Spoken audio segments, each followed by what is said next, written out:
আজি মই দিনৰ বিভিন্ন কাৰ্যসূচী পাৰ কৰি 7:30 মানত আহি আছিলোঁ গুৱাহাটী অভিমুখে। অহাকালি আমাৰ বিশেষ সভা আছে আৰু পৰহিদিনাখন মাননীয় মুখ্যমন্ত্ৰী ডক্টৰ হিমন্ত বিশ্ব শৰ্মা ডাঙৰীয়াই সাংসদ বিধায়ক আৰু মন্ত্ৰীৰ লগতে জিলা আমাৰ বিজেপি সভাপতিসকলে এটা বিশেষ সভা দিছে। সেই সভাত আমি অংশগ্ৰহণ কৰিবলৈ মই গুৱাহাটীলৈ গৈ আছিলোঁ।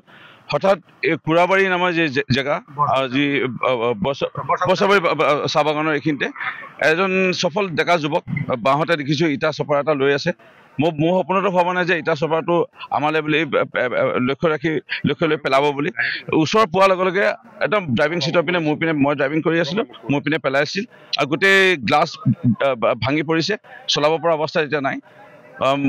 মোৰ মা আছিলে বিধায়িকা, ময়ো 20 বছৰে বিধায়ক হৈ আছোঁ। এই দৈনিক অহা যোৱা গুৱাহাটী, যোৰহাট, মৰিয়নি এনে ঘটনা কেতিয়াও পোৱা নাছিলোঁ, সন্মুখীন ৰাষ্ট্ৰীয় ঘাইপথত হোৱা নাছিলোঁ। পোনপ্ৰথমবাৰৰ বাবে দেখা পালোঁ যে বছাবাৰী বাগানৰ ওচৰত কুৰাবাৰী নামৰ এই জেগাটোত এনে এটা পাথৰ মাৰি পেলাই ইটা চপাৰ ডাঙৰ ইটা চপাৰ মাৰি পেলাই তাত যুৱকে আমাৰ গ্লাছ ভাঙি দিয়ে। এইটো কি লক্ষ্য, কি উদ্দেশ্য, কেলৈ ভাঙিলে নাজানো। আৰু পুলিচক মোৰ লগে লগে বাৰ্ডি বড়ো যিজন SDPO বৰ্তমান বোকাখাট আমাৰ মৰিয়নিত আছিলে DSP হিচাপে, তেওঁ চিনাকি, তেওঁৰ লগত যোগাযোগ কৰিলোঁ। তেওঁ আহিছে আৰু OC তেওঁলোকে বিচাৰ কৰিছে। মই স্থানীয় ৰাইজক এটাই অনুৰোধ জনাম, VDP আছে যে দোষীক আপোনালোকে পাৰিলে ধৰাই দিয়ক আৰু তেওঁ ন্যূনতম শাস্তি এটা পাব লাগে যেন আৰু ভৱিষ্যতে এনে ঘটনা নহয়।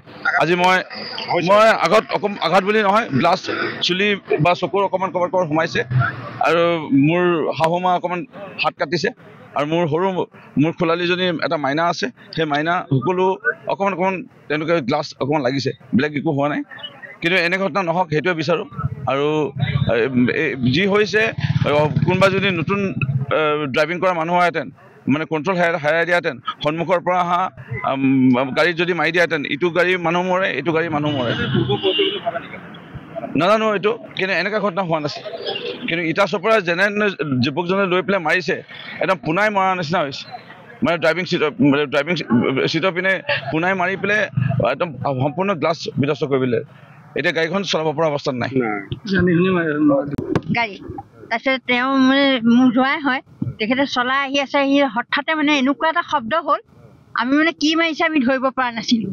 ঘপককৈ দিছোঁ গ্লাছ মানে একদম উফৰি আহি আমাৰ পিছৰ ছিটত পৰিছে, হাতে চাতে আহি পৰিছে। তাৰপিছতে মানে জোঁৱাই চুলি তুলিয়ে পৰিছে, চকুকেইটা বাচিলে আৰু তাৰ ফু কৈছে কি হ'ল বোলে, এনেকৈ কোনোবাই কিবা মাৰিলে।